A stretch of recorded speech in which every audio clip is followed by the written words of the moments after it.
महाराष्ट्र में एनडीए की सरकार बनने के साथ ही अब संजय राउत बदले बदले से लग रहे हैं। संजय राउत अब उद्धव ठाकरे को भी निशाने पर ले रहे हैं, तो वहीं संजय राउत अब एकनाथ शिंदे की तरफ से बोलते दिख रहे हैं।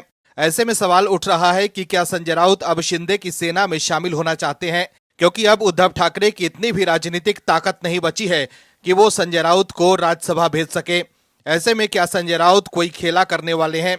क्या वो राज्यसभा जाने के लिए शिंदे पर डोरे डाल रहे हैं? दरअसल महाराष्ट्र में प्रचंड बहुमत के साथ एनडीए की सरकार बन गई है। देवेंद्र फडणवीस तीसरी बार सीएम बने हैं, तो वहीं एकनाथ शिंदे और अजित पवार उप मुख्यमंत्री बने हैं। सरकार बनते ही फडणवीस एक्शन में है, तो वहीं दूसरी तरफ विपक्ष की बेचैनी बढ़ती जा रही है। विपक्ष में खासकर शिवसेना यूबीटी सांसद संजय राउत काफी परेशान दिख रहे हैं। ऐसे में अब उद्धव ठाकरे की पार्टी के लिए खतरे की घंटी बज गई है। उद्धव ठाकरे अब समझ ही नहीं पा रहे हैं कि क्या करें। संजय राउत अब ऐसे दिखा रहे हैं कि उन्हें शिंदे की चिंता हो रही है कि शिंदे सीएम क्यों नहीं बने। वहीं दूसरी तरफ महाविकास आघाड़ी की सरकार जाने को लेकर संजय राउत उद्धव ठाकरे पर ही सवाल उठा रहे हैं। इस खबर में आगे आपको बताएंगे सब कुछ डिटेल में, तो बने रहिए हमारे साथ अंत तक और देखिए हमारी ये खास रिपोर्ट। बीजेपी ने महाराष्ट्र में विपक्ष को ऐसा खत्म किया कि ना वो कराह पा रहे हैं और ना ही कुछ बोल पा रहे हैं। देवेंद्र फडणवीस ने ऐसा काम किया कि जो लोग दम भर रहे थे कि हम महाराष्ट्र के अजात शत्रु हैं, हम अगले 25 सालों तक सत्ता में रहेंगे, वो सब ऐसा मुंह के बल गिरे कि उनको समझ ही नहीं आ रहा है कि वापसी कैसे करें। लेकिन देवेंद्र फडणवीस ने बता दिया है कि महाराष्ट्र की सत्ता के वही नंबर 1 खिलाड़ी हैं। उद्धव ठाकरे जिन्होंने बीजेपी को धोखा दिया था, वो आज नगरपालिका के चुनाव में कैसे अपनी इज्जत बचाई जाए, इस पर मंथन कर रहे हैं। वहीं उद्धव के खास संजय राउत जो बीजेपी से अलग होकर कांग्रेस और शरद पवार की एनसीपी के साथ हाथ मिलाने को लेकर स्क्रिप्ट लिख रहे थे, वो अब उद्धव ठाकरे पर ही भड़ास निकाल रहे हैं। संजय राउत के पास अब कहने के लिए कुछ भी नहीं है। अगली बार वो राज्यसभा भी अपने दम पर नहीं जा सकते हैं। इसके लिए भी उन्हें कांग्रेस और शरद पवार की मदद चाहिए होगी। लेकिन अब उद्धव ठाकरे और संजय राउत के लिए कुछ भी बोलना मुश्किल हो गया है। वहीं हार से तिलमिलाए संजय राउत उद्धव ठाकरे को ही निशाने पर ले रहे हैं। दरअसल बीजेपी ने उद्धव ठाकरे से बदला ले लिया है।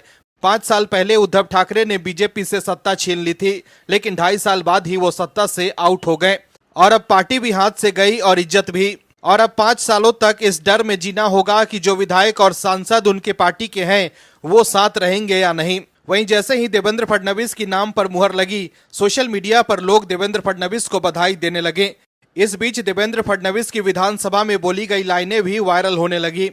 दरअसल देवेंद्र फडणवीस ने 2019 में सदन में कहा था कि मेरा पानी उतरता देख मेरे किनारे पर घर मत बसा लेना, मैं समंदर हूं, लौट कर वापस आऊंगा। देवेंद्र फडणवीस ने 2019 के बाद ये पंक्तियां कई बार बोली। अब लोग उनकी इन्हीं लाइनों को खूब शेयर कर रहे हैं। इसके अलावा देवेंद्र फडणवीस ने चुनाव में खुद को अभिमन्यु बताया था। इन लाइनों को भी लोग खूब शेयर कर रहे हैं। उन्होंने कहा था कि वो आज के अभिमन्यु हैं, चक्रव्यूह तोड़ना और जीतना दोनों ही जानते हैं। उद्धव ठाकरे ने महाराष्ट्र में 2019 में उन्हें मुख्यमंत्री की कुर्सी से हटा दिया था। वहीं 2022 में जब महायुति सत्ता में लौटी तो फडणवीस को उप मुख्यमंत्री पद मिला। उन्होंने इस पर तो कोई आपत्ति नहीं की, लेकिन वो कई मौकों पर कहते नजर आए कि मैं समंदर हूं, लौट कर आऊंगा।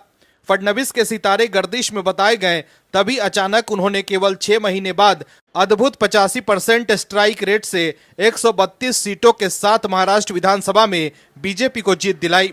उनके नेतृत्व में बीजेपी का यह सर्वश्रेष्ठ प्रदर्शन रहा। अब उन्होंने मुख्यमंत्री की कुर्सी फिर से हासिल कर ली है। वहीं चुनाव प्रचार के दौरान फडणवीस का पसंदीदा चुनावी नारा था, मैं अभिमन्यु हूं, मैं चक्रव्यूह तोड़ना भी जानता हूं और जीतना भी जानता हूं। वहीं बीजेपी के कई लोग भी इसका श्रेय फडणवीस की रणनीति को ही देते हैं। वहीं दूसरी तरफ हार से हताश शिवसेना यूबीटी के नेता संजय राउत इशारों ही इशारों में अपनी महाविकास आघाड़ी वाली सरकार पर सवाल खड़े कर रहे हैं। बीजेपी की प्रचंड बहुमत की जीत के बाद संजय राउत इतना ज्यादा बौखला गए हैं कि उन्हें समझ ही नहीं आ रहा है कि महाराष्ट्र में मिली हार को वो कैसे डाइजेस्ट करें। तो वो कुछ न कुछ विवादित बयान देते ही रहते हैं। वहीं वो उद्धव ठाकरे को भी लपेटे में ले रहे हैं। संजय राउत ने कहा है कि यदि महाविकास आघाड़ी सरकार में मुख्यमंत्री उद्धव ठाकरे ने गृह विभाग अपने पास रखा होता तो उनकी सरकार नहीं गिरती। ऐसे में आप समझ सकते हैं कि कैसे संजय राउत सरकार गिरने को लेकर उद्धव ठाकरे पर ही ठीकरा फोड़ रहे हैं कि उन्होंने अपने पास गृह विभाग क्यों नहीं रखा। दर्शकों, एक तरफ जहां बीजेपी ने महाराष्ट्र को भगवामय कर दिया है, तो वहीं विपक्ष के नेता आपस में ही लड़ रहे हैं। महाराष्ट्र में जबरदस्त जीत के बाद एक बार फिर बीजेपी की सरकार बन गई है। महाराष्ट्र विधानसभा चुनाव में महायुति की प्रचंड जीत के बाद बीजेपी नेता देवेंद्र फडणवीस ने मुख्यमंत्री पद की शपथ ग्रहण की।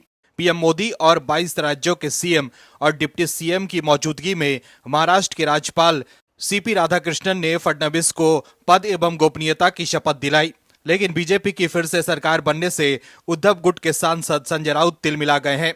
संजय राउत जो ये सपना देख रहे थे कि अगले 25 सालों तक वो सत्ता में रहेंगे, वो अब बुरी तरह से चिढ़ गए हैं और अब विपक्ष में रहकर संजय राउत बयानबाजी करते रहेंगे। संजय राउत अब कुछ नहीं कर पा रहे हैं, सिर्फ बीजेपी और शिंदे पर अपनी भड़ास निकाल रहे हैं। शपथ समारोह में पहले देवेंद्र फडणवीस और फिर उनके बाद एकनाथ शिंदे और अजित पवार ने डिप्टी सीएम पद की शपथ ली। वहीं महाराष्ट्र में नए विधायकों को शपथ दिलाने और स्पीकर के चुनाव के लिए 7 दिसंबर से विशेष सत्र बुलाया गया है। इस सत्र के बाद दिसंबर के बीच में नागपुर में विधानसभा का शीतकालीन सत्र होगा। वहीं सूत्रों की माने तो पहले फडणवीस अपने मंत्रिमंडल का विस्तार कर लेंगे। पिछली सरकार में कुल मंत्रियों की संख्या 28 थी। इस बार मंत्रियों की संख्या बढ़ने की उम्मीद है। महायुति 2.0 में 50, 30 और 20 का फॉर्मूला रहने की उम्मीद है। इसके तहत बीजेपी को 21 और शिवसेना तथा एनसीपी को 12 और 10 मंत्री पद मिल सकते हैं। वहीं बीजेपी की सरकार बनने से सबसे ज्यादा दुखी संजय राउत ही हैं और एक बार फिर उन्होंने निचले स्तर की राजनीति करने की कोशिश की है। दरअसल देवेंद्र फडणवीस एक बार फिर तीसरी बार सीएम बन गए हैं। इसको लेकर संजय राउत बौखला गए हैं। शिवसेना यूबीटी सांसद संजय राउत ने नई सरकार के गठन पर महायुति को बधाई देने के साथ तंज भी कसा है। संजय राउत ने भविष्यवाणी करते हुए कहा है कि अब एकनाथ शिंदे कभी मुख्यमंत्री नहीं बनेंगे और आने वाले वक्त में उनकी शिवसेना भी टूट जाएगी। संजय राउत ने दावा किया है कि बीजेपी ने शिंदे का इस्तेमाल किया और अब उन्हें किनारे कर दिया गया। संजय राउत ने स्पष्ट बहुमत होने के बावजूद महाराष्ट्र के सीएम का खुलासा करने में देरी पर सवाल उठाया। संजय राउत ने कहा कि महायुति में कुछ गड़बड़ है। संजय राउत ने कहा कि उनके पास बहुमत होने के बावजूद वो 15 दिनों से सरकार नहीं बना पा रहे थे। इसका ये मतलब है कि उनकी पार्टी या महायुति में कुछ गड़बड़ है। यह दिक्कत कल से दिखना शुरू हो जाएगा। संजय राउत का मानना था कि यह गठबंधन राज्य की जनता के लिए नहीं बल्कि केवल बीजेपी और उनके सहयोगियों के स्वार्थ के लिए है। संजय राउत के इस बयान से महाराष्ट्र की राजनीति में एक बार फिर से हलचल मच गई है और ये देखा जाएगा कि आने वाले समय में ये राजनीतिक विवाद और बयानबाजी किस दिशा में जाती है। संजय राउत को भी डर है कि अब कहीं उनकी पार्टी में फिर से न टूट हो जाए। वहीं संजय राउत ये मानने के लिए तैयार ही नहीं है कि उनकी पार्टी बुरी तरह से हार गई है। वो कभी ईवीएम पर सवाल उठाते हैं तो कभी चुनाव आयोग पर, लेकिन अब उनके पास सिवाय बयानबाजी के कुछ नहीं है।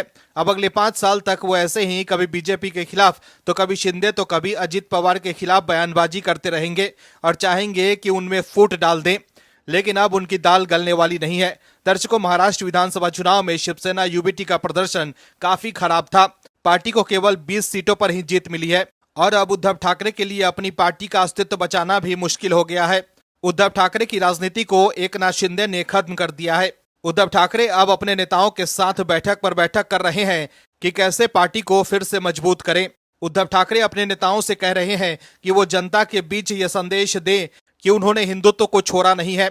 वहीं उद्धव ठाकरे गुट के नेता चाहते हैं कि उद्धव ठाकरे को कांग्रेस से अलग हो जाना चाहिए और अकेले चुनावी मैदान में उतरना चाहिए।